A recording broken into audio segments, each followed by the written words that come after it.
Okay, now we're going to be talking about the Supreme Court and the courts in general, but mostly the Supreme Court of the United States. We're going to be talking about the judicial system as a whole. So let's start off with a little bit of review, and hopefully you'll be able to answer this question. So the first thing I want to ask is Article 1 of the Constitution. That refers to what branch of government? Article 1. I couldn't hear that. Speak up. Okay, that's the legislative branch. Article 2, the executive branch. And so now we're going to be talking about Article 3 of the Constitution, the judicial branch. Okay, that's it. So you should always keep that in mind. Article 1, the legislative branch. And why is Article 1 the legislative branch? Because for the framers, that was really the most important branch for them. That was where the main decisions were going to be made. That was going to be the center of the political universe, as it were. So, Article 3. Now, the thing about Article 3 to know is that while we have a very extensive federal court system, and we're talking about the federal courts at this point, there's actually only one court mentioned in Article 3. One. The Supreme Court of the United States. Article 3 just creates the Supreme Court of the United States. All the other federal courts, the entire federal court system, was created by Congress. The Constitution gives Congress the authority to create all other courts below the Supreme Court. So we're going to focus on the Supreme Court, but then later on we're going to talk about what are called the U.S. District Courts, U.S. Court of Appeals, things like that. Those were all created by Congress. Article 3 only mentions one court, the Supreme Court of the United States. Now there are 9 judges on the Supreme Court. They're actually referred to as justices, so that's important to keep in mind. They're called, but that's what they are, they're judges. And the justices are nominated by the president, and then they have to be confirmed by the Senate. And all it takes is a simple majority, 50% plus 1, to go ahead and confirm somebody. Once a justice is confirmed and then put on the bench, and when I say put on the bench, that means that they get to they're the judicial bench. And so when you say that they're on the bench, that means that they've been approved and now they're going to be judges. It's a lifetime appointment. They serve on the court for life or until they're removed for some reason. If they get sick, if they retire, if they're impeached. That hasn't happened with any Supreme Court justices. But other than that, it's a lifetime appointment. Now, there's also somebody called the Chief Justice of the Supreme Court. The Chief Justice is nominated by the President and has to be approved by the Senate. The Chief Justice is essentially the boss, the head of the Supreme Court. That's who the Chief Justice is. Actually, in impeachment trials in the Senate, when there's a trial, an impeachment trial, the Chief Justice is the one who presides over that. He's the one who sort of sits and makes sure everybody follows orders.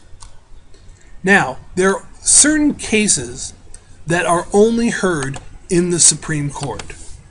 Now, we refer to this, when you talk about cases that can only be heard in the Supreme Court, that no other court can hear these cases, we refer to this as the court's original jurisdiction.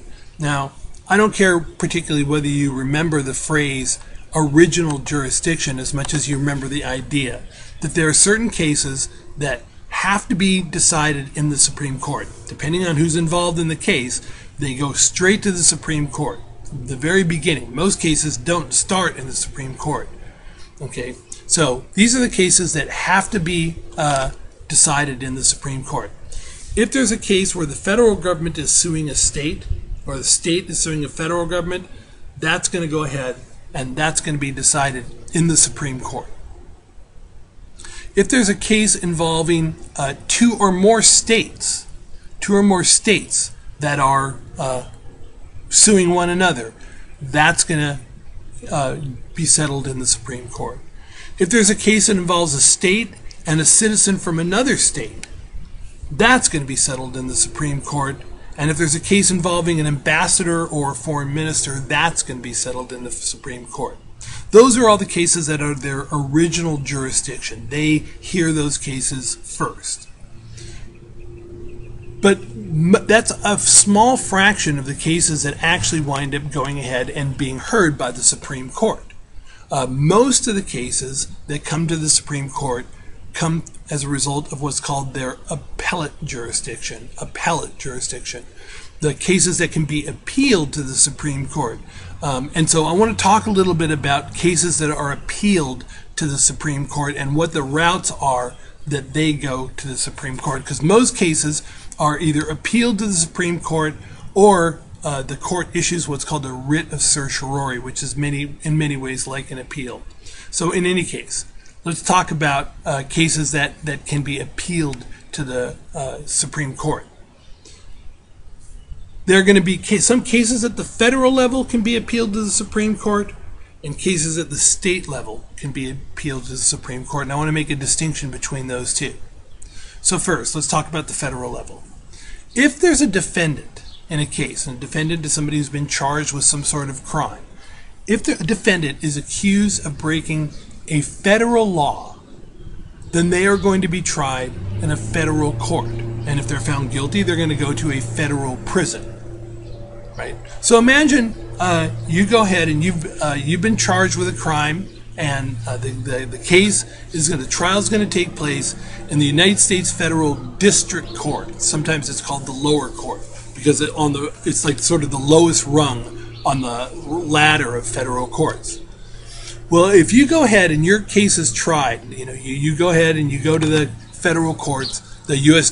Federal District Courts, and let's say you're the defendant. If a defendant believes that his rights were denied during the process of the trial, then they can ask the higher court to reverse the decision. So let me explain that a little bit.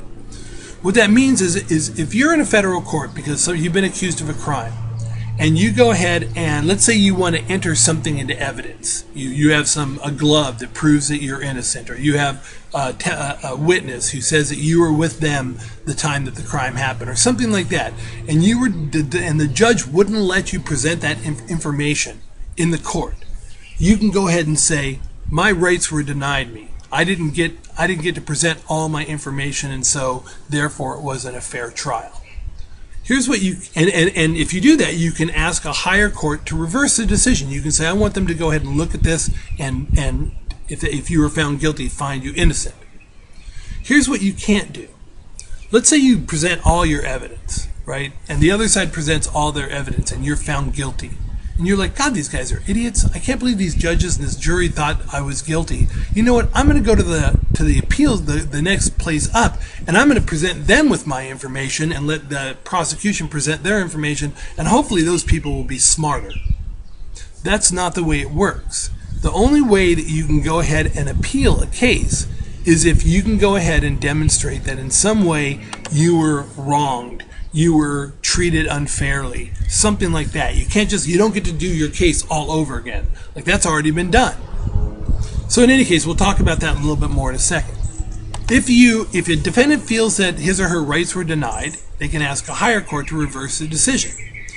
If any appeals that are accepted from the U.S. District Court level are going to go up to the U.S. Court of Appeals. That's the next step up. So if you're in a U.S. District Court and you go ahead and want to appeal your case, if your appeal is successful, if they decide they're going to hear your case, the trial is going to take place in the U.S. Court of Appeals. And now, let's imagine that for some reason you feel like your rights were denied you in the U.S. Court of Appeals. You can go ahead and you can ask a higher court to reverse that decision. Well, it starts off at the U.S. District Court. It goes up to the Court of Appeals. The next place up is the Supreme Court. And then they make the decision. But if you go to the higher court, if you go to the Supreme Court, and you still think your rights have been denied you at the Supreme Court, you're basically screwed. Because there's nowhere higher. That's it. You've topped it out. So that's the way it goes. U.S. District Court, U.S. Court of Appeals, United States Supreme Court. That's the structure of our federal courts. But Article 3 only mentions one court, the Supreme Court of the United States. And next we'll talk about cases that come from the state to the Supreme Court on appeal in judicial zero.